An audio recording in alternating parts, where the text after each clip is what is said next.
Beda dengan si salik ketika suluk tidak membawa wujudi ikhlas. Masih merasa kita yang suluk, masih merasa kita yang dzikir. Oke, kalau itu muncul cahaya jelas nurullah. Terus nurullah itu apa? Gini Pak, aku supaya wujudku dikenal hambaku,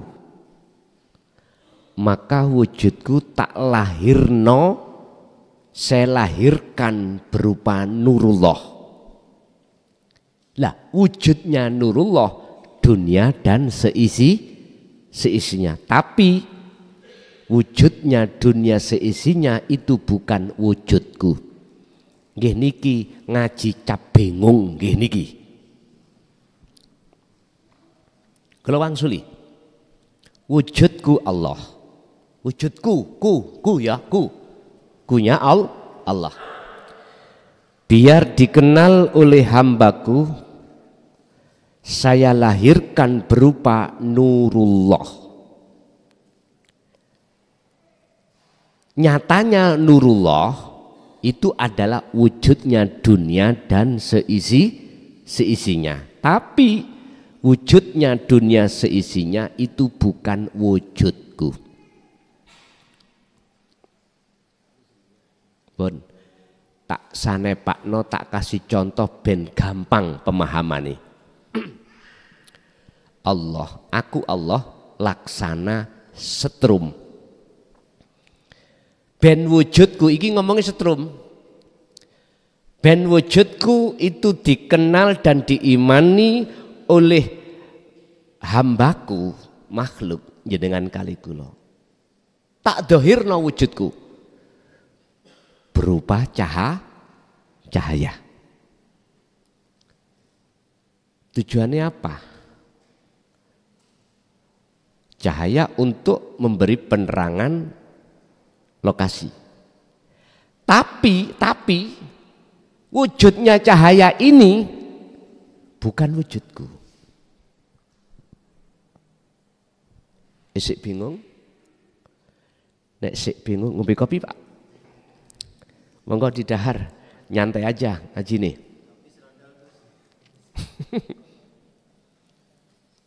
Ngeten Pak. Dikatakan ahad, dikatakan esa, dikatakan makrifat, itu tidak ada dua.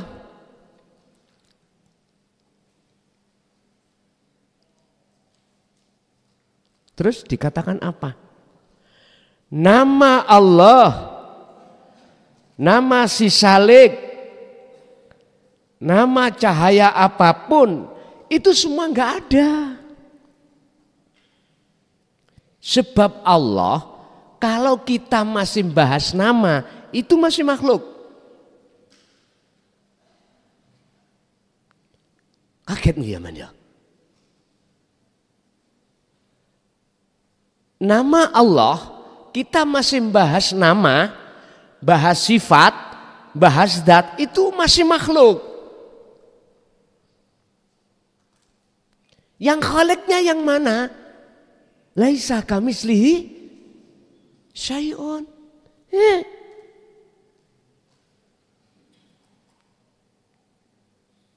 Kok ngaji nang sampai temen dasku pecah. Wis dicoplok kubluke. Cek kena angin, cek esis ya. Ngeten Bu. Pun Pak, ngeten lho. Iku kewenangane Allah. Al-Ahad, Al-Haq. Cukup kita itu bagaimana caranya di dalam hati jenengan iki tidak terbiasa muncul aku diri hamba ingkang lapola pun itu aja. Nanti urusan sampai hati sampai gendeng dan nang Allah, gendeng nang Allah dan lain sebagainya. Wis urusannya Allah wis. Makanya mengapa Allah katakan wa anibu ila rabbikum wa aslimu lahu. Urusan kembali kepada Allah itu ada kaitannya dengan wa aslimu lahu, pasrah. Ya ada di situ udah.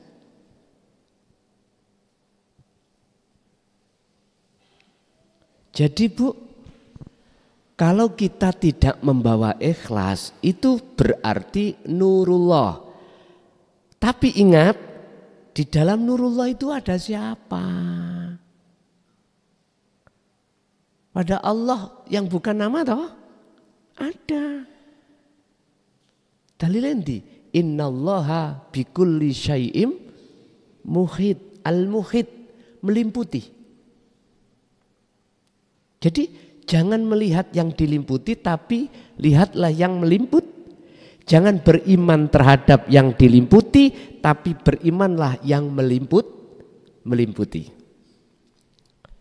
Nyun sewu. Di dalam thariqah manapun, nyun sewu. Sebelum ini setahu saya, thariqah A sampai Z yang dikatakan muktabaroh.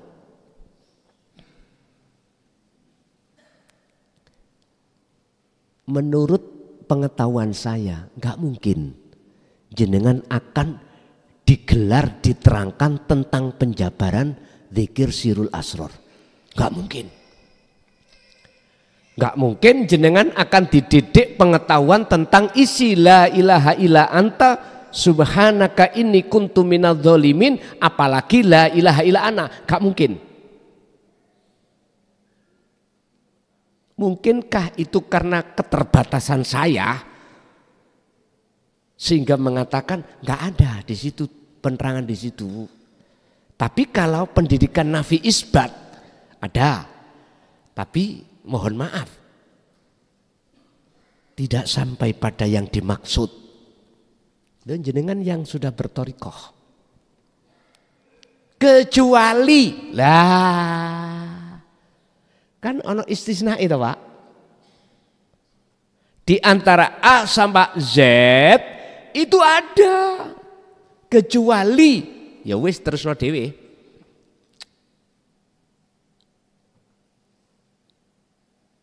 Pasti ada. Jenenge guru iku, jenenge melaku ke arah manapun iku apa sapa sing ngejak. Nek sing ngejak iku mang ngejak ngulon ya mesti sampean ngulon. Nek sing ngejak sampean kali kula ngidul gak mungkin ngulon, mesti mlaku ngidul.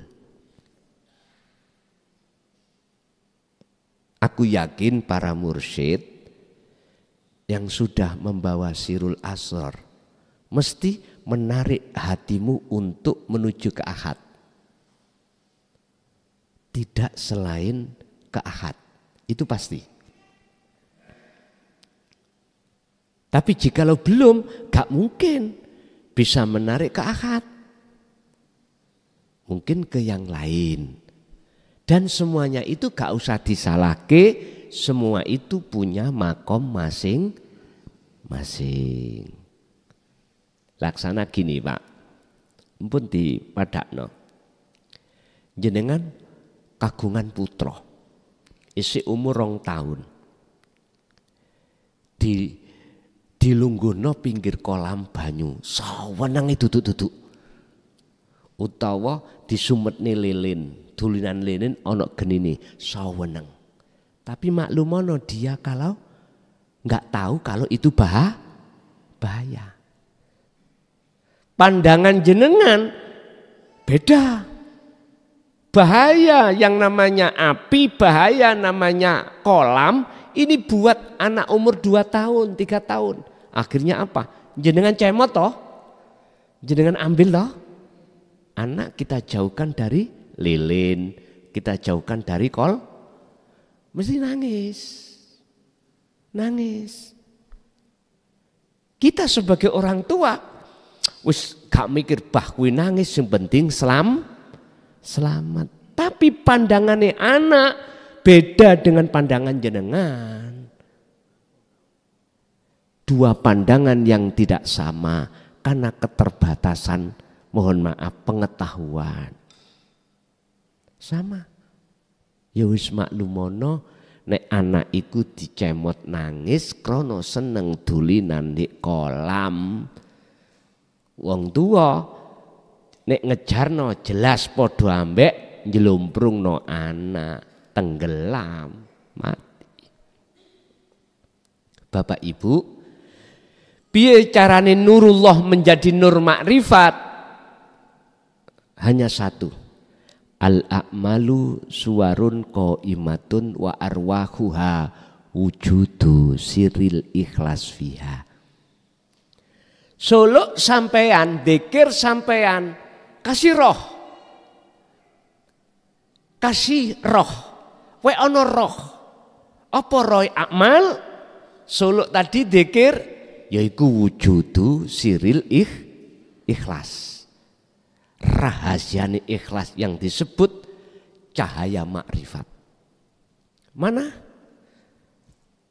Al-ikhlasu tarkul ikhlas bil ikhlas.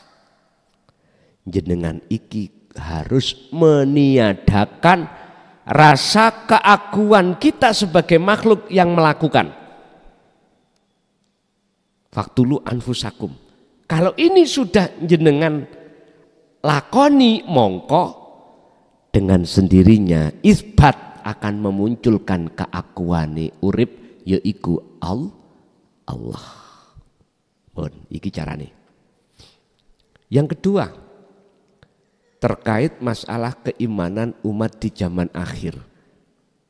Gak iso menang ambek Ya'juj wa Ma'juj. Gak bisa menang kita itu dengan dajjal, Pak. Gak bisa menang kita itu dengan nafsu. Kecuali Imam Mahdi, Nabi Isa ada di dalam hati jenengan. Siapa Imam Mahdi? Dialah satu jiwa yang sudah makrifat pada Allah. Itulah satu ruh yang sudah masuk di ranah musyahadah. Baru inilah Imam Mahdi. Musuh Ya'juj wa Ma'juj kalah. Nafsu wis gak bisa Pak menyerang Anda. Urusan dajjal sama. Kita tidak akan pernah menang dengan nafsu karena kita belum kenal, belum tahu mana sih nafsu. Walaupun kita melakukan hal-hal yang positif secara syariat, sholat, zakat, poso, haji. Tapi kalau kita belum ketemu nafsu dalam diri kita, belum tahu, nggak bisa kita dikatakan mengalahkan, memerangi, nggak bisa. Mesti masih ngaku-ngaku aku sing sholat, aku sing zakat, aku sing haji dan seterusnya. Nafsu masuk di kalah kita. Makanya nggak ada yang bisa mengalahkan dajjal kecuali Nabi. Berarti isane harus ada di dalam hati jenengan. Apa? Itulah jiwa yang sudah makrifat pada Allah. Tandanya ammal arifuna la yarawna li anfusihim syai'an bal yusyahiduna annal fa'ila wa huwa tatmainnul qulub. 3. Tandanya dikatakan sudah arif, sudah sampai ke ahad. Pertama adalah hatinya sudah tidak ada iman kalau dirinya ada. Dirinya yang melakukan, makhluk yang melakukan, enggak ada. Yang kedua justru apa yang ada di dalam dirinya akunya Allah. Yang ketiga hatimu akan damai, tentram, alias tidak mudah takut, tidak mudah khawatir, tidak mudah gelisah. Ala inna awliya Allah la khaufun alaihim walahum yahzanun. Depne rana rada rana, ibu ece rada jelas. Salone iki lho, salone. Ibu gak patek jelas engko ya Bu ya. Okay. Lah gitu, monggo. Ibu tasik wonten, ibu jatane 2, monggo. Assalamualaikum warahmatullahi wabarakatuh. Sebelumnya minta maaf, di sini saya masih pemula, Gus. Langsung saja ada 2 poin yang perlu saya tanyakan kepada Gus Lason. Yang pertama, bagaimana cara menghilangkan keakuan diri? Terus yang kedua, bagaimana cara praktek Sirul Asror? Sekian yang saya tanyakan, mohon penjelasannya. Akhirul kalam, wassalamualaikum warahmatullahi wabarakatuh. Waalaikumsalam warahmatullahi wabarakatuh. Faktulu anfusakum dalika khairul lakum inda bari'ikum. Bagaimana cara menafikan keakuan diri? Cukup jenengan diam, akal urusan dunia lepas. Hati jenengan lewat zikir sir dulu, ya. Latihlah keluar nafas jenengan iku wadhkur isma rabbik, walaupun isim, walaupun nama, ini sebagai pembelajaran. Keluar masuk nafas, latihlah hatimu untuk berzikir menyebut nama Allah. Umat Islam ya. Keluar masuk Allah. Napas ya. Sertakan Sirul Asror. Prakteki apa yang muncul keluar dan masuknya napas itu, di situ ada wujudnya Allah. Jenengan harus merasakan, mengimankan yang mengeluarkan dan memasukkan napas itu adalah Allah. Itu caranya dzikir Sirul Asror. Selang berjalannya waktu, langsung lepaskan keakuan jenengan sebagai makhluk yang melakukan itu.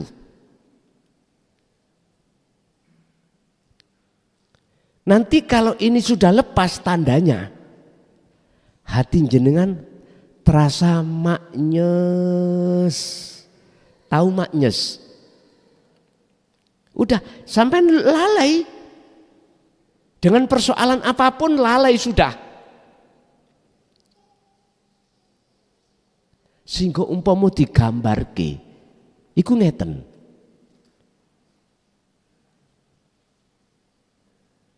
Utawa di lafatke ngomongin ngeten.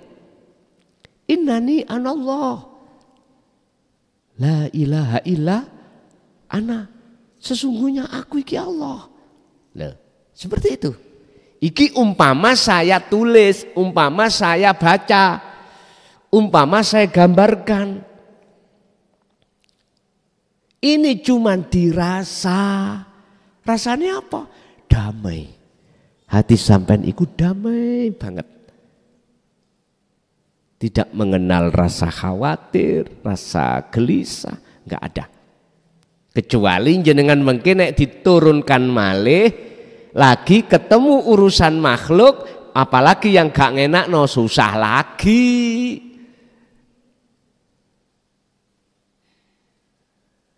Itu Bu ya, caranya jenengan untuk menafikan diri dan mempraktekkan Sirul Asror. Sebab Sirul Asror itu kan ada 3 tahap.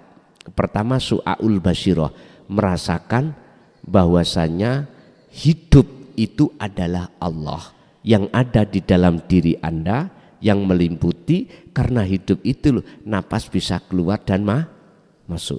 Lalu nanti ainul basyirah yang kedua disebut bertemu setelah pelepasan diri. Akhirnya mengatakan hakul basyirah, aku iki Allah. Gak sesat ayo. Ngaten nggih. Persoalan sesat itu sebab gak paham. Wong gak paham ya mesti akan muncul kemamangan-kemamangan. Tidak saya katakan bahasane sesat, ndak. Kok terlalu kejem, durung paham. Jenengan laksana saya kasih tahu, Pak, ini kates ini manis. Oke, sepanjang jenengan tidak mau memakan, sampai kapanpun tidak akan pernah merasakan manisnya kates atau pepaya. Hanya iman tok.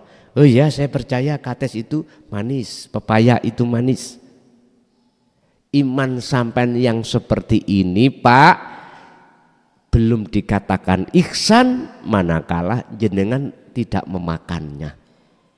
Ilmu yang disampaikan tentang masalah hidup itu adalah wujudnya Allah, bukan sifat. Hidup itu yang meliputi segala hal apapun, yaitu esa. Jenengan paham dari segi ilmu pengetahuan, tapi bila mana tidak Anda lakukan, praktekan uzlah, nyuwun sewu, sekali lagi nyuwun sewu, mohon maaf, sampai ulek-ulek cukul tidak bisa kita itu menyatakan masuk di dalam nyatane wujude Allah. Inggih. Pun ganti bapak-bapak sekarang.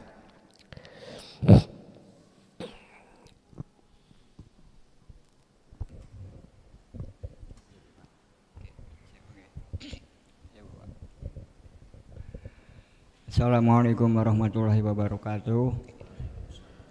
Kenalkan, nama saya Pak Hamid dari Papar, Kediri. Saya mau tanya Pak Yai. Begini Yai, kebetulan saya ini kerjanya di sekolah Pak. Setiap hari selalu berinteraksi dengan anak-anak, dengan orang dewasa sampai jam 12 ya. Setelah itu kumpul-kumpul lagi dengan yang dewasa sampai jam 2. Kan sekarang aturan jam 2 sampai jam 2 baru selesai. Setelah itu pulang ya. Jam 4 saya pergi lagi ke TPA ya. Ke TPA sampai maghrib, anak-anak saya ajak berjamaah sholat maghrib. Setelah itu ganti ibu-ibu ya, sampai isya ya segitu, ajak saya berjamaah. Setelah itu pindah lagi suatu tempat sampai jam 9 baru saya bisa pulang. Pulang-pulang di rumah istri saya sudah tidur. Nah, jadi saya nggak ada waktu untuk istilahnya untuk berujlah. Kadang setelah itu saya mau tidur buka HP. Kadang mengikuti kajian Yai, kadang mengikuti Al-Hikam sampai tidur. Terkadang jam 1 ya, padahal saya tidak memohon. Jam 1 tahu udah bangun. Bangun itu saya nggak ambil air wudhu, nggak juga sholat. Cuman saya duduk sambil rokokan. Ya, sampai kadang jam 1 udah ngantuk ya, kembali lagi tidur. Jam 3 bangun lagi, ya gitu lagi. Cuman duduk sambil rokokan. Nah, sampai subuh kadang itu, sampai subuh. Nah terus yang saya tanyakan Yai, seperti profesi saya ini mungkin nggak mungkin lah kalau berujilah ya. Soalnya waktunya nggak ada, nggak sempat lah istilahnya. Nah yang tadi yang saya katakan berduduk itu, apakah itu sudah termasuk ujilah? Yang kedua Yai, ada salah satu teman bertanya, Pak Hamid, kenapa tanya? Aku repet teko apa tentang sholatnya. Lah sholat sunu kae nyembah Gusti Allah ora. Sampean aku roh sampean iki semelo torekot ngono. Sing sak temene sholat ki piye? Kula nggih bingung jawab piye, tak jawab. Secara anu kok gak dong. Lah kula jawab ngene lho jenenge salat iku eling nang Gusti Allah. Kula jawab ngoten. Ajeng kula jerone kok empane kok sombong ngoten. Pun sang mboten mawon saking kula wallahi baik ila amadorik. Wassalamualaikum warahmatullahi wabarakatuh. Waalaikumsalam warahmatullahi wabarakatuh. sibuknya jasmani dengan aktivitas itu bukan alasan untuk tidak beruzlah. Saya ulang, sibuknya jasmani dengan segala aktivitas apapun itu bukan alasan kita untuk beruzlah. Bentar, kita artikan uzlah itu apa? Yakfur bitauhuti wa yu'min billah. Hati tinggalkan selain Allah untuk bertemu Allah. Apakah di dalam aktivitas itu enggak ada Allah? Sampai jawab ning ati sampai dewi-dewi. Apakah ketika jenengan di sekolahan itu menghadapi murid, menghadapi orang dewasa, di situ tidak terlimputi Allah? Ketika jenengan kali kula di tengah-tengah ngajak berjamaah, apakah di situ tidak ada Allah? Mpun dijawab ning lesan, sampeyan jawab ning ati. Inilah mengapa ada istilah toponggon rame. Sekalipun jasmania kita berurai dengan aktivitas, tapi bukan berarti hati itu meninggalkan terhadap hidup di situ. Bahasa uzlah ini hanya dilakukan oleh nyun sewu Pak. Ini adalah kebiasaan yang dilakukan oleh para kekasih-kekasih Allah saja. Dan inilah yang dikatakan Allah di dalam surah Al-Hijr ayat 40. Iblis ngomong ngeten Pak. Ya Allah, semua mulai dari Nabi Adam sampai anak putunya Adam itu akan kami jerumuskan di jalanku supaya lalai denganmu. Tapi illa ibadaka minhumul mukhlasin, kecuali satu yang tidak bisa kujerumuskan, itulah di antara hambamu yang kau pilih. Siapa yang dipilih? Alladzina yastami'unal qaula wa yattabi'una ahsanahu. Merekalah yang mengikuti ajaran Rasulullah di jalur dinul haq, lalu dia mengamalkan, mengikuti. Berarti uzlah. Bagaimana mungkin kita tidak bisa beruzlah? Bagaimana mungkin kita akan meninggalkan uzlah? Wong di depan kita anak, orang anak kecil, orang dewasa, aktivitas apapun di situ ada Allah. Terus bagaimana? Inilah Pak pentingnya fungsinya sirul asror yang harus sampai bawa. Fa'aina ma kunta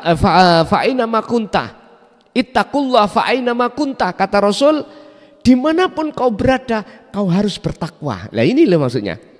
Makanya sirul asror dzikir itu menurut saya wajib jenengan pegang terus dimanapun dan apapun kondisi yang Allah hadapkan.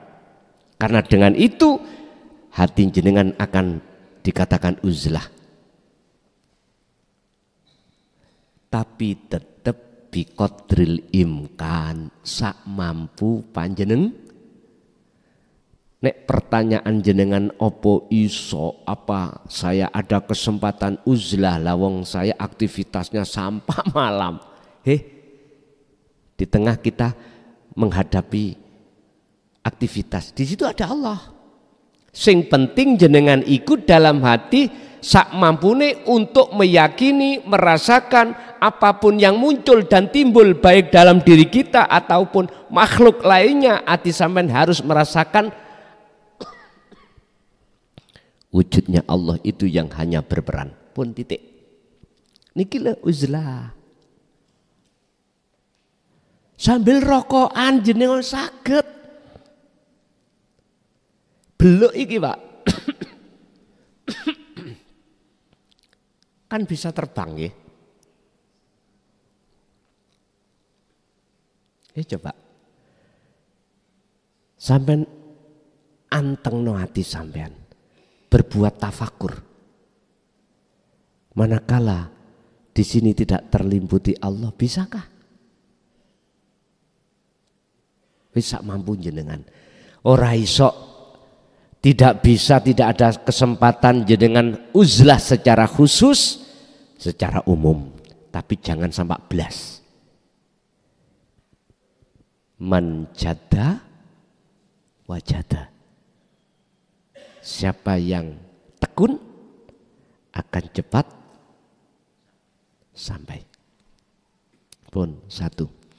Nomor dua terkait masalah sholat. Niku jawabannya ada di surah Al-Baqarah 238, Pak. Ada dua. Kalau pandangan syariat diawali takbir dipungkasi ini ada kaitannya dengan jasmani. Makanya khafidu ala sholawah, jamak dari as-sholah.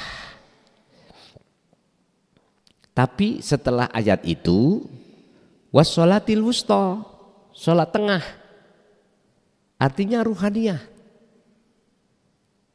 Jenengan mau jawab mboten salah. Sebab Allah juga katakan wa aqimis sholah lidzikri. Tegakkan sholat semata-mata untuk mengingatku. Bukan mengingat Allah, nama, bukan mengingat sifat, bukan mengingat zat, tapi ingatlah aku. Janganlah kau sembah namaku, sifatku, zatku, tapi sembahlah aku. Ya ini. Wa aqimis sholah lidzikri. Tegakkan sholat itu semata-mata untuk mengingatku. Lah yang dikata mengingatku, eling iku sadar, Pak. Yang melakukan semuanya itu adalah urip itu, bukan kita. Jadi ada satu kesadaran hati kita bahwasanya semua apa yang terjadi, semua apa yang muncul dan timbul pada diri kita itu semata-mata yang berperan adalah Allah. Tapi laisa kamitslihi syai'un, itu Allah maksudnya. Maka itulah inilah yang dikatakan Nabi Ibrahim, inni wajjahtu wajhiya. Nggih, leres pun. Cuman banyak orang yang kita melakukan sholat secara 5 waktu, tapi rohania kita tidak sholat. Gambarane isine dunya. Awak dewi jasmani sholat Allahu Akbar, rohaniah hati kita gambarin dunya. Oleh sebab itu, biar tidak seperti itu, maka wassolatil wusta, jalankan sholat daim, jalankan sholatnya ruh. Mana sholatnya ruh? Menghadap ke ahad. Berarti uzlah. Dengan uzlah itu nanti akan meniadakan selain daripada Allah. Baik yang wujud, baik yang apapun. Wis, nek wis ana gunu, ati sampeyan itu tadi saya katakan, sampeyan akan dilalaikan Allah dalam urusan segala hal apapun selain Allah. Itu pasti, Pak. Nggih. Ada lagi, Bapak?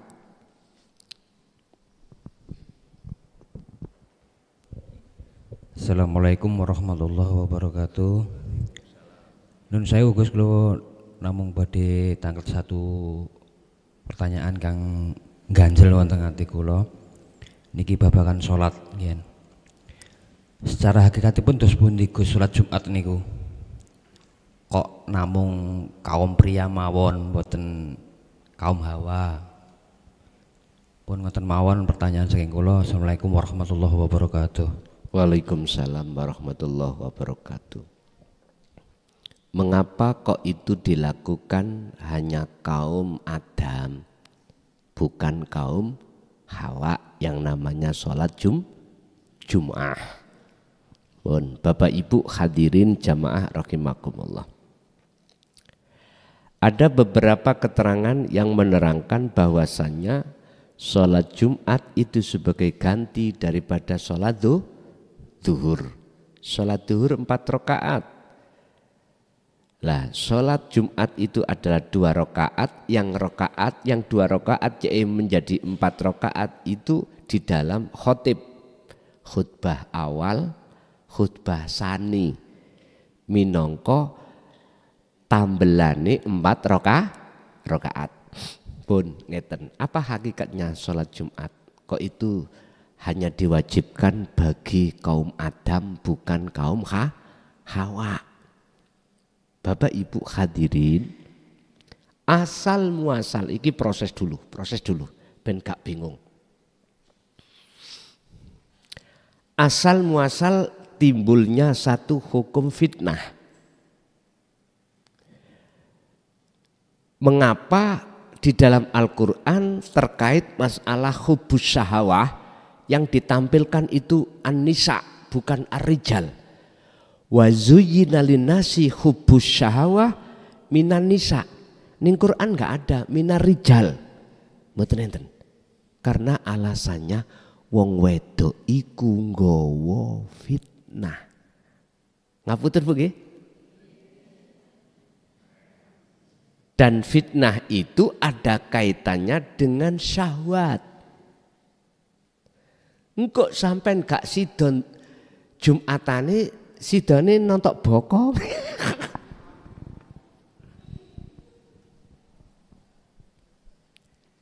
Asal proses loh niki. Proses nggih. Proses. Jadi pun disalahne dulu. Makanya ada makalah mengatakan wong wedok nek sampak jamaah ndadekno fitnah salat jamaah di masjid utawa musala lebih baik iku salat di rumah. Semuanya ada proses. Tapi yang ditanyakan tentang hakikat dan tidak jauh berbeda dengan apa sholat-sholat yang lainnya. Yang intinya adalah illa liya'budun. Anik budullaha. Arahkan ruhaniyamu Allah ing urip wastani bulan podo ngedoi sira kabeh atau huta ing piro-piro perkara selain Allah. Intinya ada di situ. Tidak jauh berbeda. Kalau pertanyaannya mengapa hanya kaum Adam bukan kaum Hawa itu kok ya boleh apabila wis ketok nyaprut itu ya. Ini ada kaitannya dengan syahwat, Pak. Syahwat. Berarti hakikatnya jauhilah syahwat itu. Sebab dengan kita menjauhi syahwat itu kesenangan, maka kita akan semakin dekat pada Allah. Ingat, sebuah teori mengatakan siapa yang berjalan ke arah barat semakin lama, maka semakin jauh arah timur yang ditinggalkan. Siapa yang hatinya semakin takarrub mendekat pada Allah, maka otomatis Allah akan menjauhkan hatinya terhadap persoalan selain Allah. Injih. Wonten melih. Pertanyaannya gur setunggal tok niku nggih. Nggih. Oke, satu kali Pak. Bapak untuk satu kali lagi.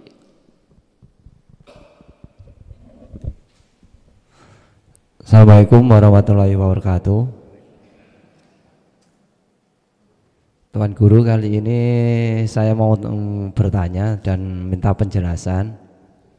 Untuk yang pertama itu untuk kalimat syahadat, 2 kalimat syahadat. Kan saya merasa mungkin saudara-saudara jamaah juga masih banyak yang belum paham. Untuk kalimat syahadat yang sebetulnya Tuan Guru, minta penjelasannya. Soalnya terkadang di hati itu kalimat syahadat kita itu masih palsu. Jadi saya minta penjelasannya tentang kalimat syahadat. Terus yang kedua Tuan Guru, mohon penjelasan dari pengajian yang kemarin yang dimaksud puji qadim ala qadim dengan puji muhadas ala qadim itu maksudnya gimana penjelasannya? Terus yang ketiga ini agak cerita guru.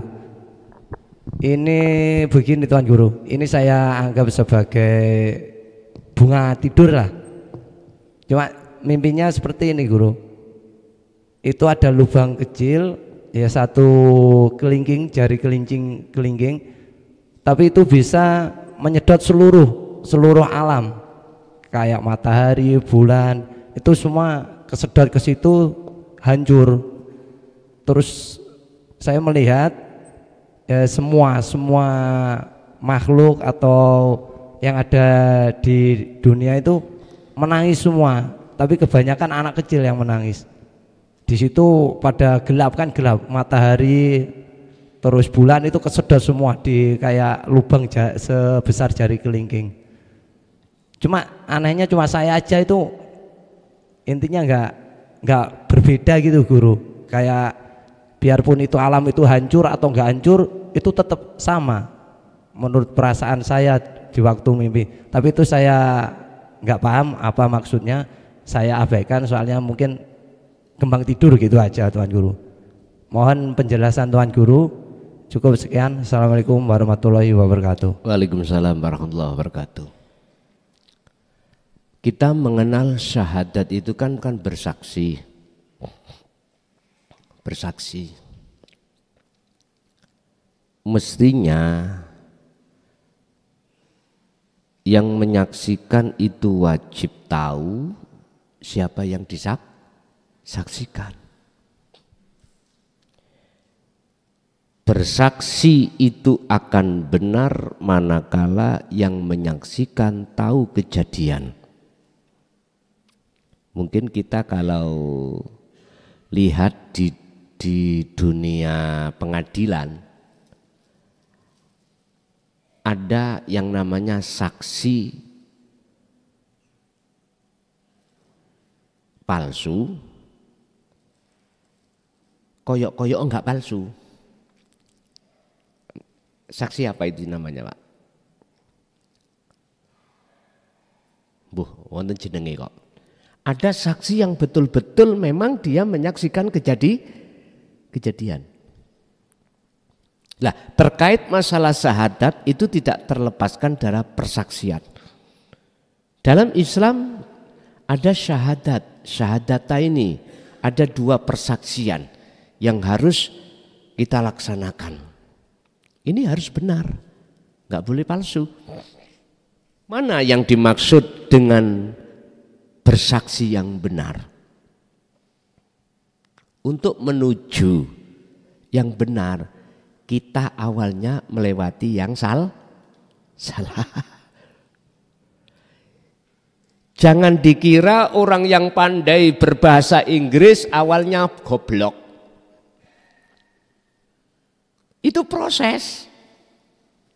Oleh karena dia mau belajar ilmu Inggris, di sini kan ada Parigi, kampung Inggris ya. Oleh karena dia mau belajar ilmu Inggrisnya, maka dia akan layak mendapatkan titel master atau ahli berbahasa Inggris. Sama, kita juga begitu kok, ngalami saksi kita palsu. Lah biar tidak palsu, asli tahu kejadian yang disaksikan, mana sih Allah itu? Makanya asyhadu ini tidak boleh putus sampai ke ilallah. Bahasa syariat ketika kita mengatakan asyhadu alla ilaha mandek, tidak ada ilallah, hukumnya apa Pak? Syirik toh? Musyrik. Kita tahu ilmu syariat itu, tapi kita tidak paham maksudnya. Mana yang kita saksikan? Ya hidup dalam dirimu iku wujudnya Allah. Ya ini wujudnya Allah. Dan kita bersaksi terhadap ini. Allah namanya umat Islam. Innallaha huwa rabbi wa rabbukum fa'buduh. Lagi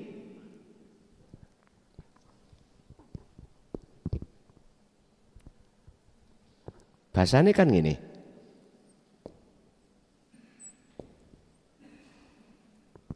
Fa'budu hae tengah-tengah nggak ada apa-apanya. Madepo sira hu ing Allah. Mengapa dikatakan Allah? Masih ada lingkarannya. Masih ada lingkarannya. Kalau masih ada lingkarannya kita menyebut hu. Biar gak nyebut hu. Faktulu anfusakum. Hapus. Tiadakan selain ahad itu. Ini maksudnya asyhadu an la ilaha illallah. Pun satu. Wa asyhadu anna Muhammad sopo. Statusnya beliau adalah Rasulullah utusan Allah. Secara syar'i sudah benar Ibnu Abdillah. Bagaimana persaksianmu itu benar, lah kau tidak pernah bertemu. Tidak pernah melihat. Secara syariat cukup sampai beriman la nabiyya ba'da, tidak ada nabi setelahnya. Beliau adalah Rasulullah utusan Allah untuk menyampaikan ajarannya minadz-dzulumati ilan nur, supaya kita tinggalkan perkara yang gelap menuju yang terang. Udah syariatnya wis bener. Cuman syahadat kita hakikatnya yang bagaimana? Muhammad itu makhluk bukan? Jenengan makhluk bukan? Semua ma fis samawati wa ma fil ardi itu hakikatnya Muhammad.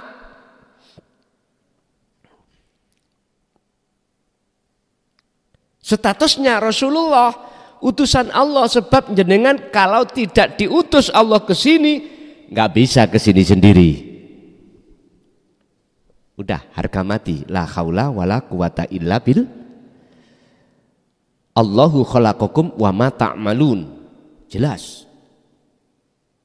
Berarti makhluk iki status Muhammad sebagai utusan Allah, artinya bisa nyapo-nyapo sebab dinyapo-nyapokan oleh Allah. Allah yang mana? Hidup dalam dirimu. Sekarang syahadata ini jadikan syahadat tunggal. Syuhudul wahdah fil kasroh. Monggo. Tapi nek wis tutuk gunung, wahdatul wujudnya itu, pesanku gak usah diomong ning tengah wong syariat. Mesti sampean kok disirik-sirikno, dikapir. Artinya antara Allah dengan Muhammad la farqa bainahuma. Mengapa dikatakan tidak ada bedanya? Karena nama Allah, nama Muhammad sudah tidak ada. Kembali lagi ke sini. Lingkaran inilah Muhammad. Di dalamnya adalah Allah. Sekarang dibuang semuanya Muhammadnya. Sama nyebutnya apa? Ayo ngomong. Nyebut apa mbak? Kalau sudah seperti itu. Itulah akad. Makanya kinayai di dalam Al-Quran kan ngeten tentang wujudnya Allah. Laisa kamislihi, sudah mandek wis ana kuno. Bon, satu. Nomor dua tentang puji. Ada kodim ala kodim, kudus ala kudus, kodim ala kudus, kudus ala kodim. 4 pujaan. Ini berlakunya antara syahadat 2 tadi. Syahadat 2. Tinggal pertanyaannya kita itu, bagaimana mingkobli ayatiyakumul adab, sebelum datangnya hari yang Allah pastikan terjadi, yaitu kematian, jenengan itu posisi ruhaniyah sudah fitrah. Sebab datangnya itu fitrah, kembalinya harus fitrah. Jadi qadim ala kudus iku maksudnya jero njaba khalik makhluk, ya tah? Posisine iku secara syariat masih ngucap khalik, masih ngucap makhluk.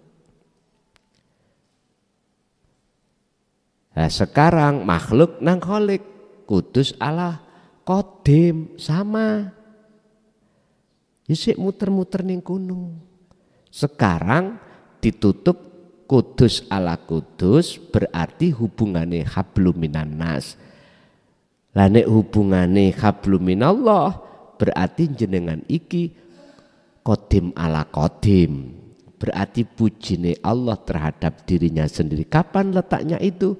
Kalau lingkaran itu sudah semuanya dihapus. Udah. Terkait masalah apa yang jenengan impikan dari jari kelingking, semua itu sudah saya simpulkan, itu persoalan yang ada di alam mukasyafah yang mengandung pengertian bahwasanya inna fi dzalika la ayatal liqaumi yatafakkarun. Kau akan menemukan arti itu manakala kau beruzlah. Sebab apapun yang terjadi walaupun itu di dalam dunia kasunyatan muhadharah ini atau di alam mukasyafah kegaiban itu tadi, itu tidak terlepas dari wujudnya Allah. Berarti itu dihadapkan sebagai ujian pada kita yang mengandung satu pertanyaan, apakah ruhaniyah kita memandang makhluknya atau memandang khalik? Sehingga itulah cara Allah menyapa panjenengan supaya jenengan iku ngrungokno yen iku suarane Allah. Baik dari air, baik dari apapun. Dan itu hanya terjadi pada hati yang dipilih oleh Allah, yang disebut mukhlasin. Siapa itu? Orang yang selalu memegang teguh aturan-aturan uzlah. Udah, baru ketemu. Oke, Bapak Ibu hadirin jamaah rahimakumullah, itulah apa yang Allah berikan terhadap kita. Semoga menjadikan satu buah ilmu yang bermanfaat bagi kita dan keluarga kita ila yaumil qiyamah. Lahumul Fatihah.